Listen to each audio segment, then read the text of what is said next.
Untuk Ya, Anda tadi menyebutkan begitu ya, untuk timing dari by name, by address ini sebetulnya akan bisa diterapkan atau mampu efektif di kapan timingnya?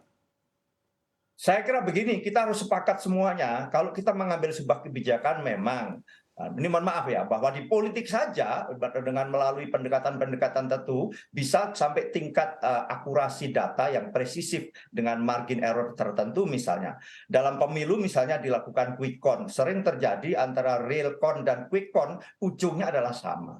Sama juga ini kan menyangkut data. Ingat ya bahwa Indonesia itu salah satu negara dengan struktur pemerintahan paling lengkap. Ada RT, ada RW, ada kelurahan, ada kecamatan, ada kabupaten, ada provinsi, dan pemerintah pusat.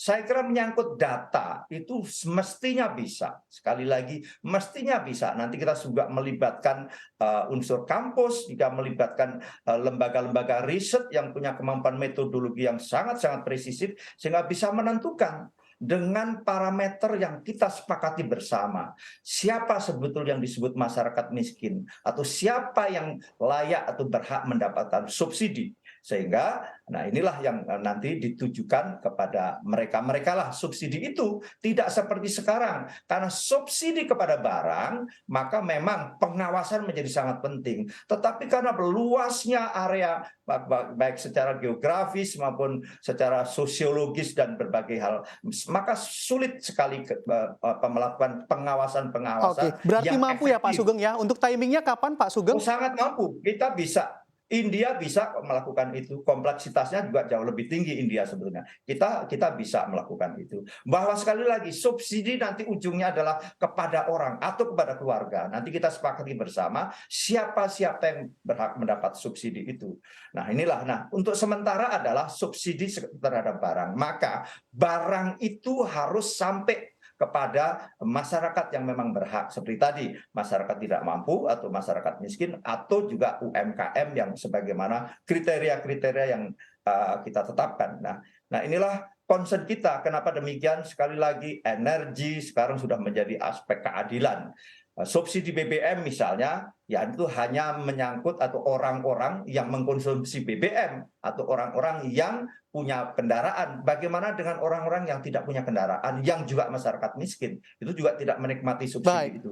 Inilah terus mekanisme yang terus kita cari. Kami di Komisi 7, meskipun menyangkut hal merumuskan makroekonomi dalam hal APBN, misalnya menyangkut tentang lifting minyak, terus juga lifting gas, juga termasuk subsidi berapa, volume LPG berapa dan sebagainya, itu ada di Komisi 7.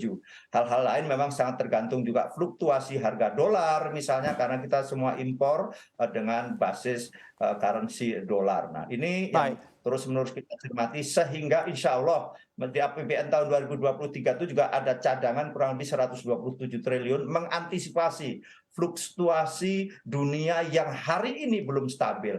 Bahkan lembaga-lembaga riset dunia menyatakan bahwa dalam titik tertentu bisa terjadi bahwa crude dunia mencapai di atas $100 kembali sebagaimana ketika awal-awal tahun 2022 yang lalu sampai pertengahan 2022 yang lalu. Kenapa demikian? Seperti tadi, karena supply and demand belum berimbang karena Oke, akibat baik. Pak Sugeng, berarti memang permasalahan data fluktuasi ini ya yang masih politik harus perlu dunia. dibenahi dan juga Ya, diperbaiki, yang mana juga ya, ujung-ujungnya karena betul sekali. memang data dari setiap kebijakan untuk Ya. tepat sasaran ataupun subsidi tepat sasaran.